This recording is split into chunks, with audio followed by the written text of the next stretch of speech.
നമസ്കാരം, ഭാരത് ലൈവിലേക്ക് സ്വാഗതം. നമസ്കാരം. പ്രശാന്ത്, കഴിഞ്ഞ കുറേ ദിവസമായി ചർച്ചയാകുന്നത് 2-3 ദിവസമായിട്ട് നന്ദഗോവിന്ദം ഭജൻസ് ആണ്. നന്ദഗോവിന്ദം ഭജൻസ് എന്ന് പറയുന്നത് ഒരു ഹിന്ദുക്കളുടെ ഇടയിൽ തഴച്ചു വളർന്ന ഒരു ഭജൻ ഗ്രൂപ്പാണ്, ഭജന സംഘമാണ്. പക്ഷെ ആ ഭജന സംഘം എന്ന് പറയുന്നതിൽ അവർ കുറച്ചുകൂടി മോഡേണൈസേഷൻ സാങ്കേതിക സംവിധാനങ്ങൾ ഉപയോഗിക്കുന്നുണ്ട്. പക്ഷെ എനിക്ക് മനസ്സിലായ കാര്യം അത് തന്നെയാണ്. പക്ഷെ ഇത് എല്ലാവരും നന്ദഗോവിന്ദം ഭജൻസ് ആണ് കേരളത്തിൽ ഭജനകളിലൂടെ ജനങ്ങളെ വലിയ ഒരു കൂട്ടായ്മ ഉണ്ടാക്കിയെന്ന് പറയുമ്പോൾ എനിക്ക് അതിലൊരു വിയോജിപ്പുണ്ട്. കാരണം പ്രശാന്ത് വർമ്മ എന്ന് പറയുന്ന വിശ്വരൂപ ഭജൻസ് തിരുനക്കര ക്ഷേത്രം, അവിടുത്തെ വിശ്വ ഹിന്ദു പരിഷത്തുമൊക്കെ ആയിട്ട് ബന്ധപ്പെട്ട് പ്രവർത്തിച്ചിരുന്ന ചില പ്രവർത്തകരെല്ലാം ചേർന്ന് പ്രശാന്ത് വർമ്മയുടെ നേതൃത്വത്തിൽ രൂപീകരിച്ച ഈ പറയപ്പെടുന്ന വിശ്വരൂപ ഭജൻസ് ആയിരുന്നു ഈ ഭജന രംഗത്തെ ആദ്യത്തെ. ഞാൻ കാണാനിരുന്നിട്ടുണ്ട്. കാരണം 2002 കാലഘട്ടത്തിലൊക്കെ ഞാൻ ഇവരെ ശ്രദ്ധിച്ചുകൊണ്ടിരുന്ന ഒരാളാണ്. കുറെ കാലം അവരൊരു ട്രെൻഡായി നിലനിന്നത്. അവര് വലിയ ട്രെൻഡായിരുന്നു, വലിയൊരു എന്താ പറയാ അവർ ഈ പറഞ്ഞത്. പക്ഷെ അന്ന് സോഷ്യൽ മീഡിയയുടെ കാലമായിരുന്നില്ല.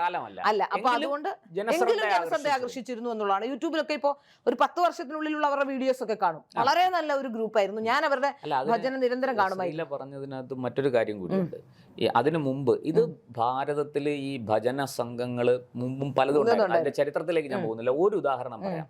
അമൃതാനന്ദമയി മഠം ഈ അമ്മയുടെ നേതൃത്വത്തിൽ 80കളിൽ പിന്നെ വീടുകളിലൊക്കെ പോയി, പ്രധാന ക്ഷേത്രങ്ങളിൽ പോയി.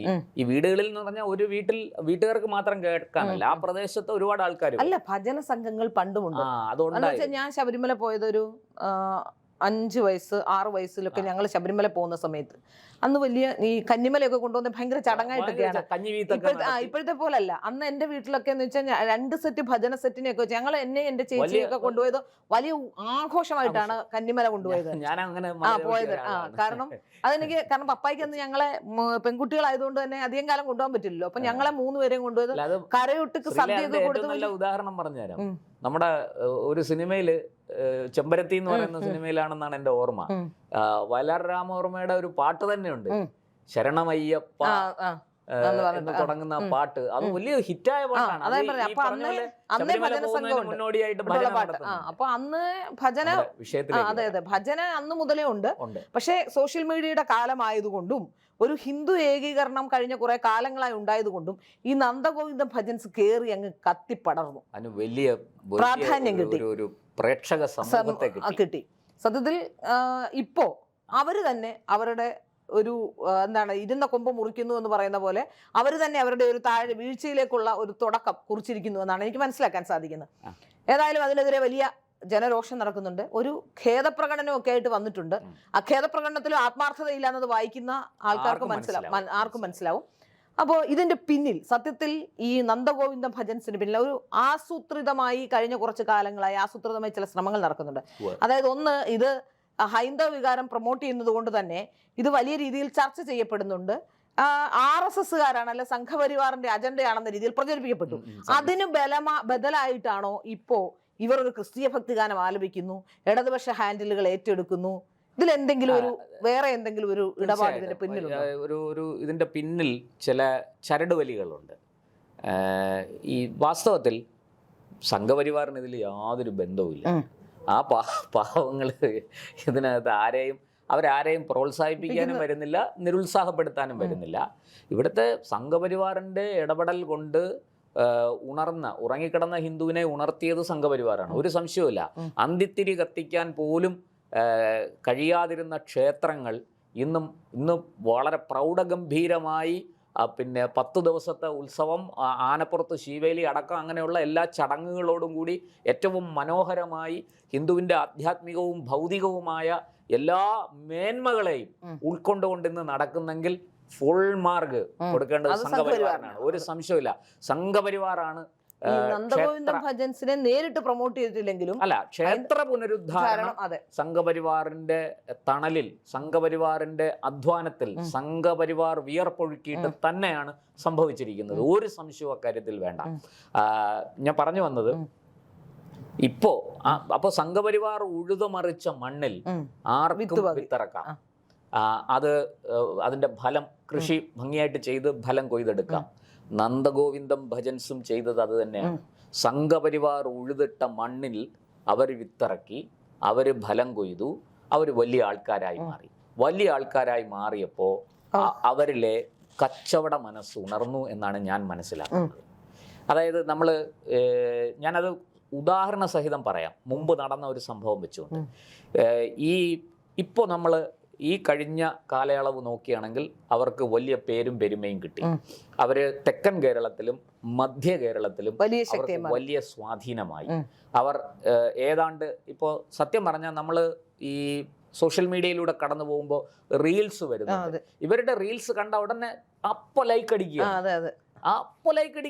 ആബാലവൃദ്ധം ജനങ്ങളും, കൊച്ചു കുട്ടികൾ മുതൽ വലിയ ആൾക്കാർ വരെ, വൃദ്ധര് വരെ ഈ കൂട്ടത്തെ, ഈ നന്ദഗോവിന്ദം ഭജൻസിൽ പാടുന്ന, അതിൽ ഇൻസ്ട്രുമെന്റ്സ്, വാദ്യോപകരണങ്ങൾ വായിക്കുന്ന സകലമാന ആൾക്കാരെയും ആ ഹിന്ദു സമൂഹം നെഞ്ചേറ്റി. അതാണ് മനസ്സിലാക്കേണ്ടത്.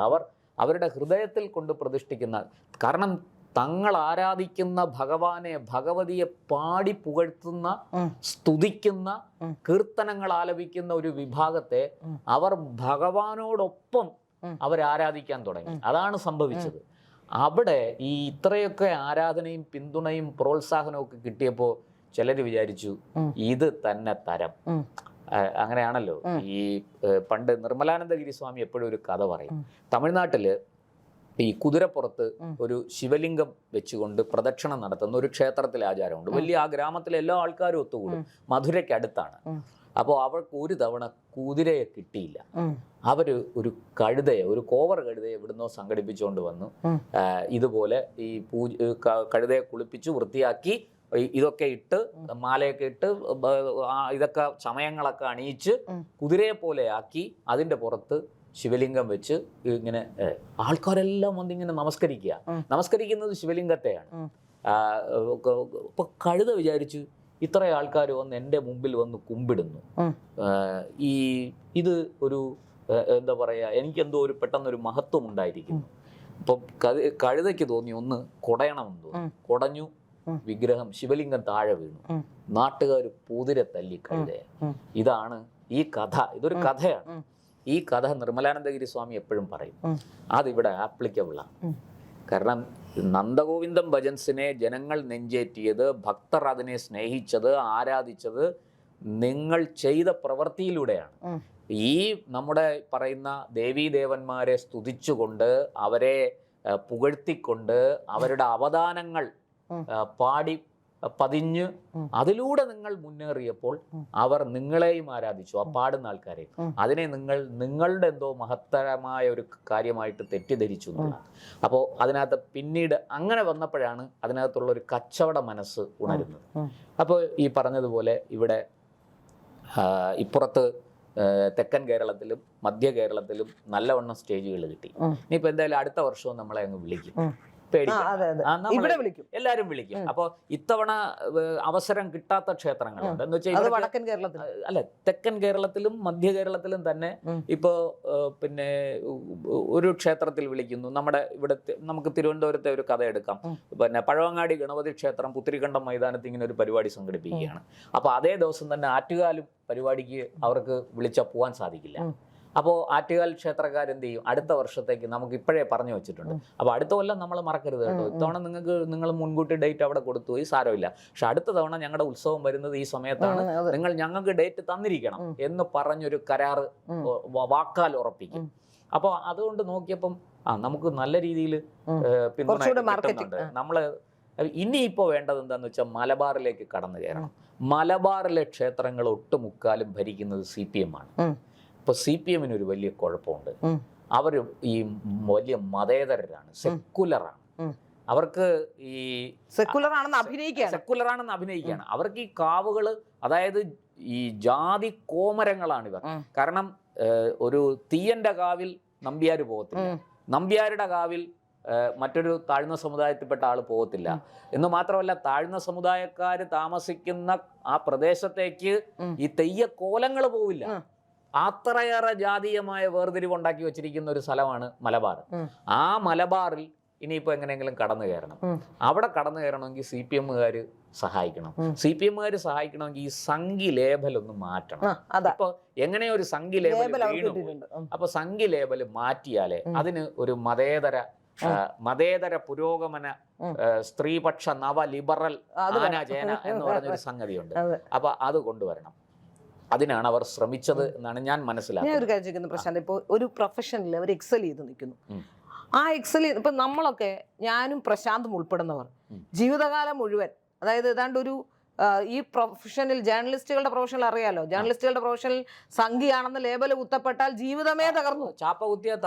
സത്യത്തിൽ വലിയ പൊസിഷനിലേക്ക് എത്താവുന്ന നമ്മൾ പലരും, ഞാൻ സത്യം പറയാം, യൂട്യൂബ് ഉള്ളത് കൊണ്ടാണ് ജീവിച്ചു. അതെ, നമ്മളെ പോലുള്ള ചിലരെങ്കിലും ഒരു പക്ഷേ ആ നിലപാടിൽ ഉറച്ചു ഐഡന്റിറ്റി കളഞ്ഞിട്ടില്ല, ആശയത്തിലും ആദർശത്തിലും ഒരു മാറ്റം വരുത്തിയിട്ടില്ല. അതാണ്. അപ്പോ അത് ആരുടെയും മെക്കിട്ട് കയറാനും നമ്മൾ പോയിട്ടില്ല. സത്യത്തിൽ ഞാൻ ആലോചിക്കുന്നത് ഈ പ്രൊഫഷണൽ ജേർണലിസ്റ്റുകളെ തന്നെ നോക്കിയാൽ തന്നെ പലരും കാലാകാലങ്ങളായി സംഘിവേഷം കിട്ടുകയും തിരിച്ചു കിട്ടി. ഇപ്പൊ സംഘിവേഷം കിട്ടിയ ചില സ്ഥാപനങ്ങളിൽ മാർക്കറ്റ് ഉള്ളപ്പോൾ അങ്ങനെ ഒരു സംഘിവേഷം കിട്ടാൽ അത് കഴിഞ്ഞ് യഥാർത്ഥത്തിലേക്ക് പോവുക നമുക്ക് വേറൊരു വിഷയമായിട്ട് ചർച്ച ചെയ്യേണ്ട ഒരുപാട് പറയാനുണ്ട്. അതുപോലെ തന്നെയാണ് ഈ പറയപ്പെടുന്ന പോലെ ഇപ്പൊ ഞാനൊരു ഉദാഹരണം പറയാന്ന് പറഞ്ഞു. നമ്മുടെ നാട്ടിൽ ഒരു സന്യാസി, അദ്ദേഹം അന്ന് സന്യാസി ആയിരുന്നില്ല, ബ്രഹ്മചാരി ആയിരുന്നു, സന്യാസത്തിലേക്ക് ദീക്ഷ കിട്ടിയിരുന്നില്ല. അദ്ദേഹം ഗീതാജ്ഞാന യജ്ഞവുമായിട്ട് കടന്നു. എനിക്കറിയാം. സ്കൂട്ടർ സ്വാമി, പഴയ സ്കൂട്ടർ സ്വാമി, കോട്ടയത്തെ സ്കൂട്ടർ സ്വാമി, ചെങ്ങന്നൂര് ഒക്കെ കോട്ടയത്ത് എനിക്കറിയാം, ചിന്മയ മിഷനിലുണ്ടായിരുന്നു. ഞാൻ പേര് പറയാം അദ്ദേഹത്തിന്റെ, സന്ദീപാനന്ദഗിരി. അദ്ദേഹം കടന്നു വന്നു തിരുവനന്തപുരത്ത്. ഞാൻ അദ്ദേഹത്തിന്റെ ഗീതാജ്ഞാന യജ്ഞങ്ങള് 108 ദിവസം അങ്ങനെ അതിൽ പങ്കെടുത്തിട്ടുള്ള ആളാണ്. അല്ല, ഗീതാജ്ഞാന യജ്ഞം അദ്ദേഹം നന്നായിട്ട് ചെയ്ത ആളാണ്. അതിലൊന്നും നമുക്ക് എതിർപ്പില്ല. അദ്ദേഹം അദ്വൈത വേദാന്തത്തിന്റെ അടിസ്ഥാനത്തിൽ കാര്യങ്ങൾ പറഞ്ഞു, ഗീതയെ നന്നായിട്ട് വ്യാഖ്യാനിച്ചു, സമൂഹത്തിലെ തെറ്റായ പ്രവണതകളെ അദ്ദേഹം ചൂണ്ടിക്കാണിച്ചു, അതിനെ എതിർത്തു. ഈ ഹിന്ദുക്കളിലെ ആധ്യാത്മികമായ ഉണർവ് എങ്ങനെയാണ് നല്ല രീതിയിൽ മുന്നോട്ട് കൊണ്ടുപോകേണ്ടത് അതൊക്കെ അദ്ദേഹം ചെയ്തു. പക്ഷെ പിന്നീട് പുള്ളി വഴിതെറ്റി. അല്ല, അത് ഞാൻ പറയാം. അദ്ദേഹം അങ്ങനെ വന്നപ്പോൾ സംഘപരിവാറും ഒക്കെ, അദ്ദേഹത്തിന്റെ രാഷ്ട്രീയമൊക്കെ എല്ലാവർക്കും അറിയാം, അദ്ദേഹത്തിന്റെ പൂർവാശ്രമവും അദ്ദേഹം കടന്നു വന്ന വഴികളും ഒക്കെ എല്ലാവർക്കും അറിയാം. അതിലൊന്നും ആർക്കും എതിർപ്പ് തോന്നിയില്ല. അദ്ദേഹത്തിന്റെ, എനിക്ക് തോന്നുന്നു ദുബായിൽ എങ്ങണ്ടോ അദ്ദേഹം ഗീതാജ്ഞാന യജ്ഞം നടത്തിയപ്പോൾ അത് ഉദ്ഘാടനം ചെയ്യാൻ പോയത് ഭാരതീയ വിചാരകേന്ദ്രം ഡയറക്ടർ പി പരമേശ്വരൻ എന്ന പരമേശ്വർജിയാണ്. പരമേശ്വർജിയാണ് അത് പോയി ഉദ്ഘാടനം ചെയ്യുകയും അതിനെല്ലാ ഭാവുകങ്ങളും നേർന്ന് അത് വിജയിക്കണേ എന്നവിടെ ഒരു പ്രാർത്ഥനയും നടത്തിയത് അദ്ദേഹമാണ്. അപ്പോൾ അങ്ങനെയെല്ലാം വന്ന ഈ സന്ദീപാനന്ദഗിരി പിന്നീട് അദ്ദേഹം ഒരു ആശ്രമം തുടങ്ങി, അദ്ദേഹത്തിന് സന്യാസ ദീക്ഷ കിട്ടി. അദ്ദേഹം അതെന്തുമാകട്ടെ, ഞാൻ പറയുന്നത് അദ്ദേഹം പുറത്താക്കി. അതൊന്നും സമ്മതിക്കില്ല. പക്ഷെ അദ്ദേഹം പുറത്തു വന്നു, സന്ദീപാനന്ദഗിരിയായി. അദ്ദേഹം സന്യാസ ദീക്ഷ കിട്ടി. പിന്നെ അദ്ദേഹം വലിയ രീതിയിൽ പിന്നെ നമ്മൾ കാണുന്നത് അദ്ദേഹം അകാരണമായി ഒരു കാര്യമില്ലാതെ ഈ സംഘപരിവാറിനെ തലങ്ങും വിലങ്ങും ചീത്ത പറയുക. ഇതിനെ രാഷ്ട്രീയമായിട്ട്, സംഘപരിവാറിന് എല്ലാവർക്കും രാഷ്ട്രീയമുണ്ട്, സന്യാസിക്കും രാഷ്ട്രീയമുണ്ട്. രാഷ്ട്രീയം വേണം. കാരണം രാഷ്ട്രത്തെ കുറിച്ച് ചിന്തിക്കാത്ത ഒരു മനുഷ്യനും ഉണ്ടാകരുത്. അത് സന്യാസി ആയാലും ബ്രഹ്മചാരി ആയാലും സ്ത്രീ ആയാലും പുരുഷനായാലും. പിന്നെ ഇനിയിപ്പോൾ ട്രാൻസ്ജെൻഡർ ആണെങ്കിലും തീർച്ചയായിട്ടും അവർ ഈ രാഷ്ട്രത്തിലെ പൗരന്മാരാണ്. അവർക്കും ഇവിടെ ഒരു ഇടമുണ്ട്, അവർക്കും സംസാരിക്കാനുള്ള സ്വാതന്ത്ര്യമുണ്ട്, അവർക്ക് ജീവിക്കാനുള്ള അവകാശമുണ്ട്. അത് ആർക്കും ചോദ്യം ചെയ്യാൻ പറ്റത്തില്ല. അക്കാര്യത്തിൽ നമ്മൾ ഈ എന്താ പറയാ, ഇതം രാഷ്ട്രായ സ്വാഹ, ഇതം രാഷ്ട്രായ ഇതം നമമ. രാഷ്ട്രത്തിൻ്റെതാണ് ഇതെല്ലാം, നമ്മൾ ഉൾപ്പെടെ എല്ലാം രാഷ്ട്രത്തിൻ്റെതാണ്. ഇരിക്കട്ടെ, അദ്ദേഹം തലങ്ങും വിലങ്ങും RSSനെ ചീത്ത പറയുന്നു, ചാനലുകളിൽ വരുന്നു. എനിക്കറിയില്ല എന്തൊക്കെയാണ് സംഭവിക്കുന്നത്. ഇതിനും മാത്രം തെറ്റ് എന്താണ് സംഘപരിവാർ അദ്ദേഹത്തോട് ചെയ്തതെന്ന് എനിക്കറിയില്ല. അദ്ദേഹത്തെ പുറത്താക്കാൻ അവർ ശ്രമിച്ചിട്ടില്ല, ഒന്നും ചെയ്തിട്ടില്ല. അദ്ദേഹത്തിന്റെ സദസ്സുകളെ പുഷ്ടിപ്പെടുത്താനേ ശ്രമിച്ചിട്ടുള്ളൂ. പക്ഷേ അകാരണമായി എന്ന് തന്നെ പറയാം. പിന്നെ പ്രത്യേകിച്ചും 2006 BS സർക്കാർ വന്നതിന് ശേഷമാണ് അദ്ദേഹത്തിന്റെ ഈ തിളപ്പ് കൂടിയത്. എന്തായി ഇപ്പൊ അദ്ദേഹത്തിന്റെ ആശ്രമത്തിൽ ഒരു കുഞ്ഞു പോലും വരുന്നില്ല. അത് മാത്രമല്ല, ഹിന്ദു സമൂഹം അദ്ദേഹത്തെ കൈയൊഴിഞ്ഞു. സംഘപരിവാർ നമ്മൾ അറിയാതെ പോയ ചില കാര്യങ്ങളുണ്ട്. ഇദ്ദേഹത്തിന്റെ ആശ്രമം തുടങ്ങിയതിന് മുൻപ് കുറേ കാര്യങ്ങൾ എനിക്കറിയാം. അതായത് ആ ആശ്രമത്തിൽ സ്വിമ്മിംഗ് പൂൾ അടക്കം ഉണ്ടായിരുന്നു. അപ്പൊ അദ്ദേഹം ആശ്രമം തുടങ്ങി അന്ന് മുതൽ അദ്ദേഹം ചെയ്തുകൊണ്ടിരുന്നത് ടൂർ ഓപ്പറേറ്റർ, ശരിക്കും സാമ്യല്ല, ടൂർ ഓപ്പറേറ്റർ ആയിരുന്നു എന്നേ ഞാൻ പറയത്തുള്ളൂ. ഹൈടെക് പിൽഗ്രിം റിസോർട്ട് അത്രേ ഉള്ളൂ, അതായത് നടത്തിക്കൊണ്ടിരുന്നത്.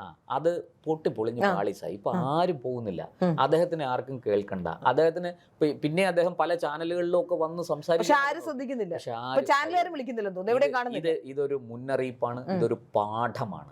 മുമ്പേ പോയ ആൾക്കാരുടെ വീഴ്ച പഠിക്കേണ്ടവരാണ് നമ്മൾ. ചിലര് വലിയ ഉയരത്തിലെത്തിയിട്ട് ഒറ്റ വീഴ്ച വീഴും. അതാണ് ഇതിന് സംഘപരിവാറും ഇതുമായിട്ട് ഒരു ബന്ധവുമില്ല. ഹിന്ദു സമൂഹം എതിർക്കും, അതിനെ കൈയൊഴിഞ്ഞു. അദ്ദേഹത്തിന് അവരെ ആക്രമിക്കാനോ അദ്ദേഹത്തെ ഉപദ്രവിക്കാനോ പോയില്ല. ഈ നന്ദഗോവിന്ദ ഭജൻസിന് ശേഷം ഒരുപാട് ഭജൻ ട്രൂപ്പുകൾ, നന്നായി പാടുന്ന ഭജൻ ട്രൂപ്പുകൾ, പെൺപിള്ളാരുടെ നല്ല ഗ്രൂപ്പുകൾ വന്നിട്ടുണ്ട്. 2-3 ഗ്രൂപ്പ് നല്ല ഗ്രൂപ്പുകൾ വന്നിട്ടുണ്ട്.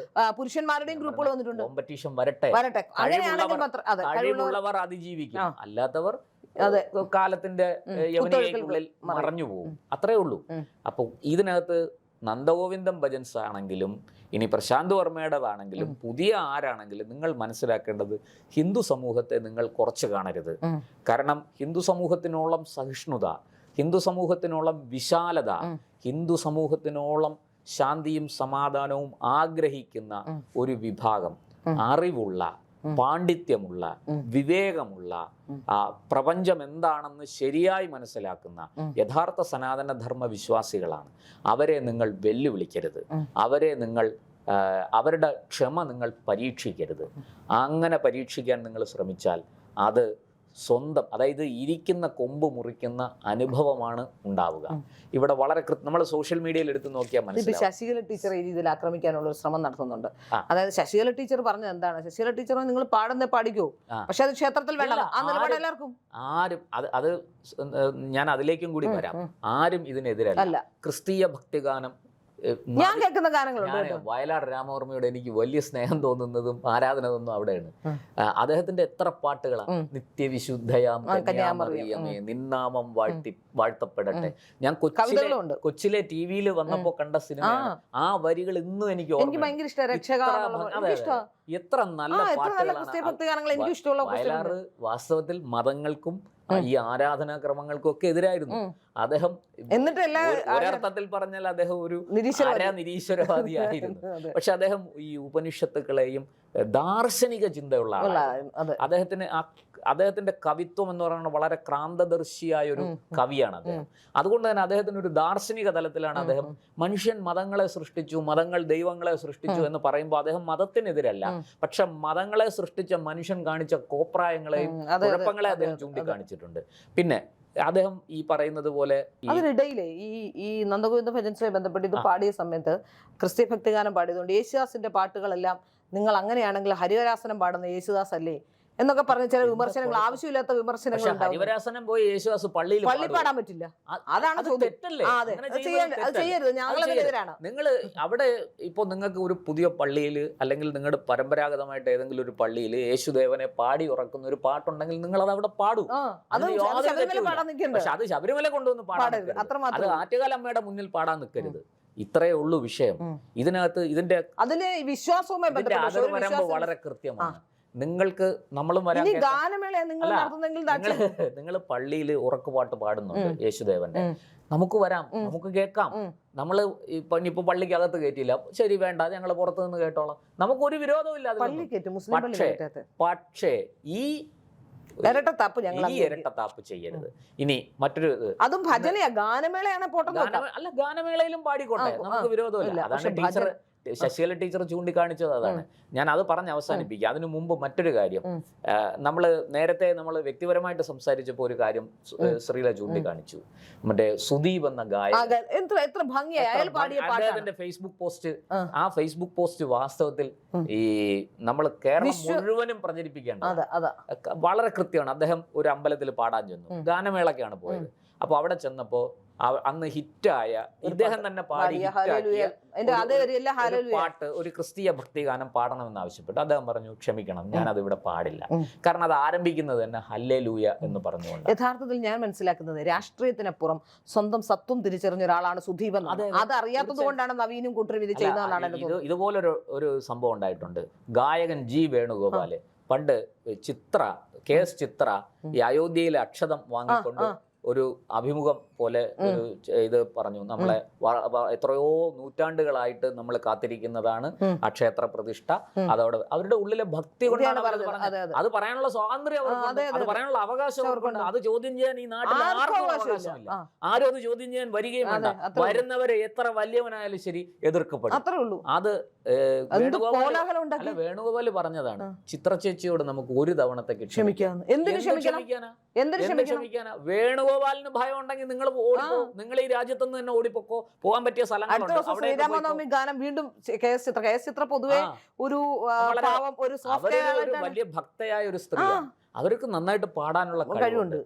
അവരിലെ പാട്ടുകാരിയെ കണ്ടെത്തിയത് ഓമനക്കുട്ടി ടീച്ചറാണ്. ആ ഓമനക്കുട്ടി ടീച്ചറാണ് എം ജി രാധാകൃഷ്ണനോട് ഈ കുട്ടിയെ, ഈ പാട്ടുകാരി പെൺകുട്ടിയെ, ഇവരുടെ ചേച്ചിയെ രണ്ടുപേരെ ഇൻട്രൊഡ്യൂസ് ചെയ്തു. എം ജി രാധാകൃഷ്ണൻ അന്ന് തൊട്ട് അവരുടെ ഗുരുവാണ്, അവരുടെ ആചാര്യനാണ്. ഒരു അച്ഛൻ മകൾ ബന്ധമാണ് അവർ തമ്മിലുള്ളത്. അപ്പോൾ ആ ഒരു ഇതിൽ തണലിൽ വളർന്നു വന്ന ഒരാളാണ് ചിത്ര. കെ.എസ്. ചിത്രയ്ക്ക് സ്വാഭാവികമായിട്ടും അവരുടെ ഭക്തി, പ്രത്യേകിച്ച് അവർ യേശുദാസ് തന്നെ എന്ത് വലിയ ഭക്തനാണ്. അദ്ദേഹത്തിന് വ്യക്തിപരമായിട്ട് അദ്ദേഹത്തിന്റെ ഈ ഗുരുവായൂർ പ്രവേശനവുമായി ബന്ധപ്പെട്ട് പല കാര്യങ്ങളുണ്ട്. ഞാൻ അതിൽ ഒരു തർക്ക വിഷയത്തിലേക്ക് പോകുന്നില്ല. ഈ നമ്മള് വാസ്തവത്തിൽ ക്ഷേത്രാചാരങ്ങൾ പാലിക്കപ്പെടേണ്ടത് അതുകൊണ്ട് മാത്രമാണ്. പക്ഷെ എനിക്കതിൽ വിഷമമുണ്ട് അദ്ദേഹത്തിന് അവിടെ കയറാൻ സാധിച്ചിട്ടില്ല എന്നുള്ളത്. ഇത്ര മധുരം അദ്ദേഹത്തിന് വേണേ കയറാം കേട്ടോ, വിശ്വാസിയാണെന്ന് എഴുതി കൊടുത്താൽ മതി. എഴുതി കൊടുക്കണ്ട ശ്രീലേ. അവിടെ ചെന്ന് ആരും എതിർക്കത്തില്ല. ഒരു നിയമവും അദ്ദേഹത്തെ എതിർക്കുമെന്ന് എനിക്ക് തോന്നുന്നില്ല. ഒരു പക്ഷെ തന്ത്രി തന്നെ നേരിട്ട് വന്ന് അദ്ദേഹത്തെ സ്വീകരിച്ച് അകത്ത് കൊണ്ടുപോകും. കാരണം അത്ര ഗുരുവായൂരപ്പന്റെ നടയിൽ വന്ന് അദ്ദേഹം വിളിച്ചാൽ ഗുരുവായൂരപ്പൻ ഇറങ്ങി വരും എന്ന് വിശ്വസിക്കുന്ന ആൾക്കാരാണ് ഈ നാട്ടിലുള്ളത്. ഞാൻ പറയുന്നത് ഇതൊക്കെ ഈ സുദീപിന്റെ കാര്യവും യേശുദാസിന്റെ കാര്യവും ഒക്കെ നമ്മൾ മാതൃകകളാണ്. ഇതിനകത്ത് വിഷം കലക്കാൻ ശ്രമിക്കരുത്. അത് ആർക്കും നല്ലതല്ല. അത് സന്ദീപാനന്ദഗിരിക്കുണ്ടായ അതേ അനുഭവം നന്ദഗോവിന്ദം ഭജൻസിന് ഉണ്ടാകാതിരിക്കട്ടെ എന്ന് ഞാൻ ആത്മാർത്ഥമായിട്ട് പ്രാർത്ഥിക്കുന്നു. നന്ദഗോവിന്ദം ഭജൻസിനെ ഹിന്ദു സമൂഹം തള്ളിക്കളഞ്ഞിട്ടുണ്ട്. എല്ലാവരും ഈ നന്ദഗോവിന്ദൻ ഭജൻസ് എന്നാ ഇപ്പൊ പറയുന്ന നന്ദഗോവിന്ദമാണ്, ഗോവിന്ദൻ ഭജൻസ്. അത് മറ്റൊരു പ്രധാനപ്പെട്ട കാര്യം, നമ്മുടെ വിദ്യാസാഗർ ഗുരുമൂർത്തിയാണ് ഈ പോസ്റ്റ് ആദ്യം ഇടുന്നത്. അദ്ദേഹം അതിന് ഒരു ഹെഡ്ലൈൻ കൊടുത്തു, നന്ദകുന്തിരിക്കം ഭജൻസ് എന്ന് പറഞ്ഞിട്ട്. ഒരു പക്ഷെ അദ്ദേഹത്തിന്റെ വിഷമം കൊണ്ട് ചെയ്തതായിരിക്കാം. എന്നാലും ഞാൻ അതിനോട് പൂർണ്ണമായിട്ട് യോജിക്കുന്നില്ല. നമുക്ക് ആവശ്യം അവരെ തെറ്റുതിരുത്തി അവരെ തിരിച്ച് നമ്മളിലേക്കല്ല വരേണ്ടത്, ശരിയിലേക്ക്, നിങ്ങളുടെ ശരിയിലേക്ക് നിങ്ങൾ വരിക എന്നുള്ളതാണ്. അല്ലാതെ ഇതൊരു വ്യക്തിപരമായ ശരിയിലേക്ക് വരും. കാരണം ഇനി ഒരു ക്ഷേത്രത്തിൽ പോയി അത് പാടിയാൽ ചെയ്യരുത്, നടക്കില്ല. ഏത് ക്ഷേത്രത്തിൽ പോയി പാടും അത് വിശ്വാസികൾ കയ്യേറ്റം ചെയ്യും. തീർച്ചയായിട്ടും അത് ഞാൻ അത്രത്തോളം പറയുന്നില്ല. സംശയം വേണ്ട. പക്ഷെ നമുക്കിവിടെ എല്ലാവരോടും, ഞാൻ ഈ നന്ദഗോവിന്ദം ഭജൻസിനോട് മാത്രമല്ല എല്ലാവരോടും പറയേണ്ടത്, നിങ്ങളുടെ സ്വത്വം, നിങ്ങളുടെ ഐഡന്റിറ്റി അത് സംരക്ഷിക്കുക. അതാണ് ഏറ്റവും പ്രധാനപ്പെട്ട കാര്യം. ഹിന്ദുവാണോ ക്രിസ്ത്യാനിയാണോ മുസ്ലിമാണോ എന്നുള്ളതിനേക്കാൾ നിങ്ങളുടെ ഐഡന്റിറ്റി സംരക്ഷിക്കുക. നിങ്ങളുടെ മതവിശ്വാസത്തിൽ നിങ്ങൾ ഉറച്ചു നിൽക്കുക. മറ്റുള്ളവർക്ക് ഹാനികരമല്ലാത്തിടത്തോളം കാലം ആരും അതിൽ തലയിടാൻ വരില്ല. അത് അതിൻ്റേതായ സംവിധാനങ്ങളിലൂടെ, അതിൻ്റേതായ കേന്ദ്രങ്ങളിൽ അത് പുലർത്തുക, ആചരിക്കുക, അനുഷ്ഠിക്കുക. അത് മറ്റൊരു ഈ മതേതരത്വം തെളിയിക്കാൻ എ ബിയും ബി സിയും ആകുന്ന പരിപാടി അവസാനിപ്പിക്കുക. അതിൽ യാതൊരു അർത്ഥവുമില്ല. ഇനി അത് ഈ നാട്ടിൽ വിജയിക്കാൻ പോകുന്നില്ല. ഇനി അത് ഏത് രാഷ്ട്രീയ പാർട്ടി അതിന് കൊടപിടിച്ചാലും ശരി, അതൊന്നും ഈ നാട്ടിൽ വിജയിക്കാൻ പോകുന്നില്ല. കാരണം ഈ നാട് വളരെ പണ്ടേ മതേതരമാണ്, മതനിരപേക്ഷമാണ്. ഇവിടെ ഭൂരിപക്ഷ ജനത സനാതനധർമ്മ വിശ്വാസികളായതുകൊണ്ട് മാത്രമാണ് അത് നിലനിൽക്കുന്നത്. അല്ലെങ്കിൽ സായിപ്പിനെ പോലെ നാഴികയ്ക്ക് 40 വട്ടം മതേതരത്വം എന്ന് പറഞ്ഞിരിക്കേണ്ടി വന്നേനെ. അങ്ങനൊരു സാഹചര്യം നമ്മുടെ നാട്ടിലില്ല. കാരണം സഹിഷ്ണുത ഉള്ള ഭൂരിപക്ഷ ജനത എല്ലാ ധർമ്മത്തെയും എല്ലാ മതങ്ങളെയും സമമായി കാണാനും മത ആചരണം, മത അനുഷ്ഠാനം അത് സ്വാതന്ത്ര്യത്തോടുകൂടി സ്വന്തം ഇഷ്ടത്തിനനുസരിച്ച് നിർവഹിക്കാനുള്ള സ്വാതന്ത്ര്യവും അവകാശവും ഈ മണ്ണിൽ വളരെ പണ്ടേ അവർ പതിച്ചു കൊടുത്തതാണ്. അതിനെ മറക്കാതിരിക്കുക. അത് മാത്രമാണ് ഈ നന്ദഗോവിന്ദം ഭജൻസിനോട് മാത്രമല്ല എല്ലാവരോടും നമുക്ക് പറയാനുള്ളത്. ഈ കാര്യത്തിൽ ഞാൻ നേരത്തെ മുമ്പ് പറഞ്ഞല്ലോ, ശശികല ടീച്ചർ നമ്മുടെ ഹിന്ദു ഐക്യവേദിയുടെ വളരെ മുതിർന്ന നേതാവാണ്. ശശികല ടീച്ചർ വളരെ എന്താ പറയുക മനോഹരമായ ഒരു ഫേസ്ബുക്ക് പോസ്റ്റ് ഈ കാര്യത്തിൽ എഴുതിയിട്ടുണ്ട്. അത് വളരെ രസകരമാണ്. അതായത് നമ്മൾ ഈ ചിക്കൻ മസാല ചിക്കൻ കഴിക്കുന്ന ആൾക്കാരുണ്ട്, അവർക്ക് ചിക്കൻ കഴിക്കാം, ഇത് ആരും എതിർക്കുന്നു, ഒരു എതിർപ്പും ഇല്ല. അപ്പോൾ ചിക്കൻ മസാല വേണം, ഈ കോഴിക്കറി ഉണ്ടാക്കണമെങ്കിൽ ചിക്കൻ മസാല വേണം. അപ്പോൾ ആ ചിക്കൻ മസാല നമ്മൾ കോഴിക്കറിക്കാണ് ഉപയോഗിക്കേണ്ടത്, അത് പായസത്തിലിടരുത്. പായസത്തിന്റെ ചേരുവയല്ല അത്, അതിനകത്ത് എല്ലാം ഉണ്ട്. കണ്ണുള്ളവർ കാണട്ടെ, കാതുള്ളവർ കേൾക്കട്ടെ, ബുദ്ധിയുള്ളവർ അത് ആ വിവേകമുള്ളവർ അതിൽ ശരിതെറ്റുകൾ തിരിച്ചറിയട്ടെ. ആ വിവേകം നന്ദഗോവിന്ദം ഭജൻസിനും ഉണ്ടാകട്ടെ എന്ന് മാത്രമേ നമുക്ക് ഈ അവസരത്തിൽ പറയാൻ കഴിയുള്ളൂ. ബാക്കിയൊക്കെ അവരുടെ ഇഷ്ടം.